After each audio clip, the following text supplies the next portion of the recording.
Pozdrav svima! Danas ćemo praviti kesten šnit.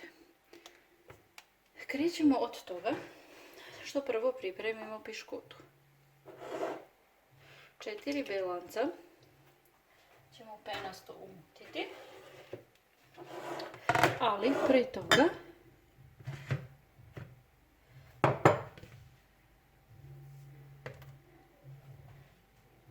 mutimo 4 žumanca sa 100 g kristal šećera.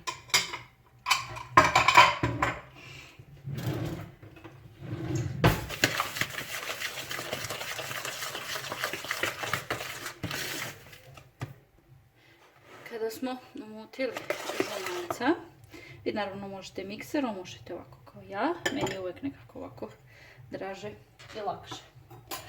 Žumancima dodajemo 1 kašiku brašna. Mešamo. 30 g prezle dodajemo.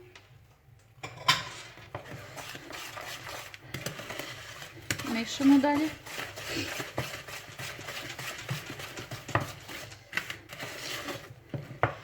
Zatim ćemo tome dodati 1 prašak za pecivo.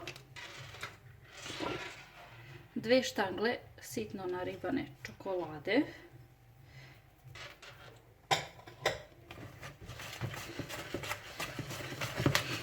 Sve to spojimo, sjedinimo.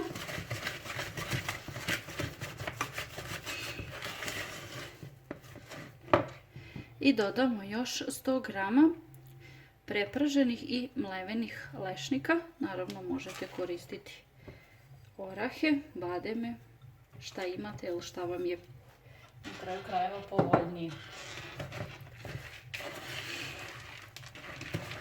Sjedinimo koliko možemo i prelazimo na mućenje belanaca koje ćemo dodati ovako prethodno pripremljenoj smesi.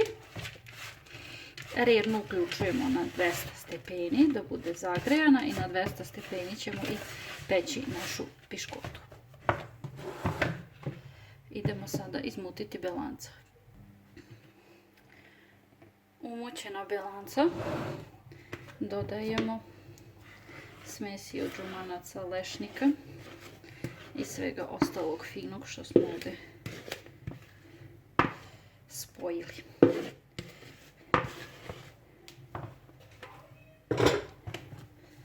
Lagano varijačom promiješamo i stavljamo na pečenje.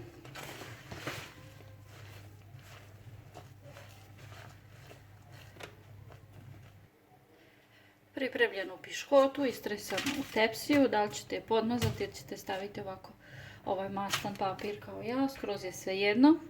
Tepsija je dužine 35 cm, to su one stare tepsije koje svi imamo od naših baka. Istresamo i na 200 stepeni nekih 20 minuta. Vidjet ćete i sami otprilike dok ne porumeni i pečemo ga.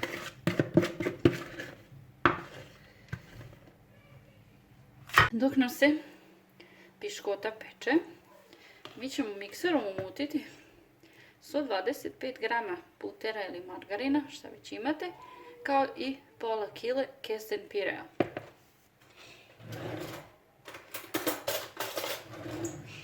Malo ćemo prvo kašikom da ga ovako odvojimo, da se mikser ne bi mučio.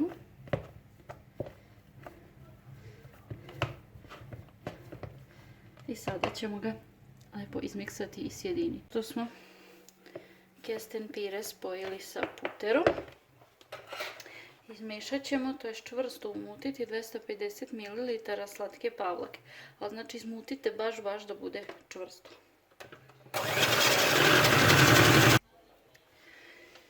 Pošto smo slatku pavlaku izmiksali ovako čvrsto, kao što vidite, sljedeća stvar koju što radimo, tepsija u kojoj smo pekli piškotu. Čim se ispeklo, piškotu smo izvadili, ostavili da se ohladi. Stavljamo ponovo ovdje papir, ili ako nemate ovaj papir možete da pokvasite jednostavno čistu kuhinsku krpu. Preko toga ćemo sipati ovaj kesten pire, razvući ga ravnomerno i nakon toga poređati ovu slatku pavlaku. Idemo se to da uradimo.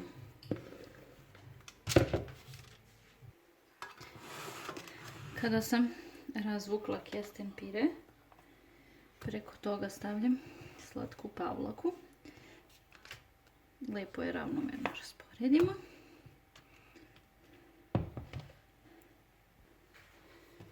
Sada kada sam premazala slatku pavlaku, preko toga stavljam onu piškotu što smo pekli.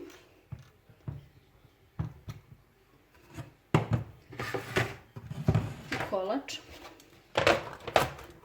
Odmah nakon toga okrećemo. Tepsija nam više ne treba. Skidamo papir ili mokru krpu, šta već koristite. I popravimo jednostavno nožem što već imate ove krajeve.